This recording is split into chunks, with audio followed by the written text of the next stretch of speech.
Joe, we had to go to break. Please finish your thought.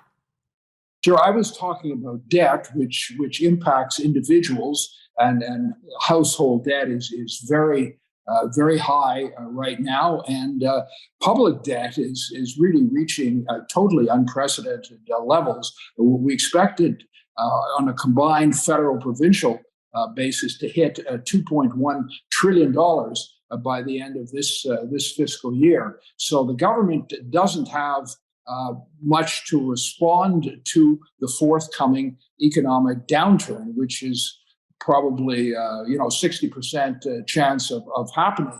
And Keynesians, classic Keynesians, which I thought liberals were, is not to spend money during a period of economic growth, but rather to provide stimulus when there's a downturn. And of course, they had to spend money during the pandemic, but they didn't have to spend as much and didn't have to waste what they did spend. So there was at least $100 billion extra, which would have been helpful right now, but is not available. And of course, this is going to affect businesses, and it's going to affect individuals. We see the impact on the housing market, I'm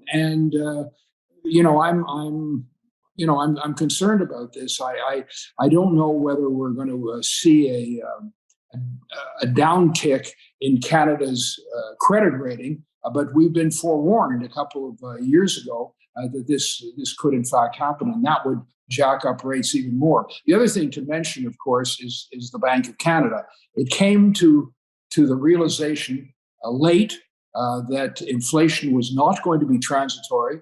I mean, its only excuse is that it seemed like virtually every other central banker missed the mark as well. Nevertheless, they're all honest about it, and they made what turns out to have been quite a fundamental error. And so they've had to scramble. The interest rate increases are more rapid and more brutal than they otherwise would be. And that's one of the critical reasons why we're likely to get into a downturn in the first half of this year. Of course. And after going to the grocery store this weekend and almost having a heart attack when presented with my bill, it's hitting us everywhere. Catherine, I'm going to turn to you. With all of this bad news, was there anything that stood out for you as a positive movement in 2022? Catherine, what say you? Yeah, well, I think the resilience of the small, medium-sized business sector, because they were hammered worse than anyone during the whole pandemic. I think once again, that sector of the economy showed its resilience despite horribly difficult circumstances. But another thing that I think was positive in a sort of big picture sense was that the whole so-called woke thinking, whether it be economic, whether it be social or whatever, started to get a pushback. People started to realize how ridiculous, and it's just the start. It's got to continue and it's got to grow.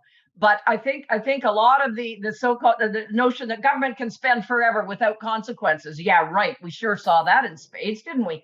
That we can phase out oil and gas with no consequences, and we're going to have all these wondrous green jobs. Anyway, there's countless examples. But that whole leftist, woke, anti-free market agenda started to get seriously questioned, and that needs to continue. 100%. I couldn't agree with you more. Joe, we got about a minute. Your comments on this?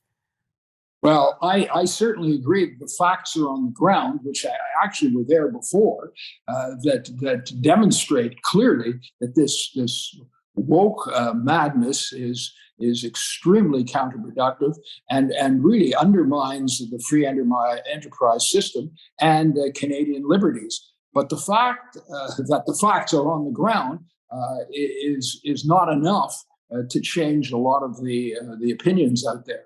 I mean, a lot of people in academia, in the bureaucracy, in the government are just wedded to this, and nothing really will change them unless there's a real shift, I guess, in the Overton window back to a sense of normalcy and, frankly, common sense. Just to go back for a second to what else is positive. Paradoxically, I think the fact that the Bank of Canada now gets it and is determined to fight inflation, will have an impact on economic growth in the short term, but will alleviate a really critical problem.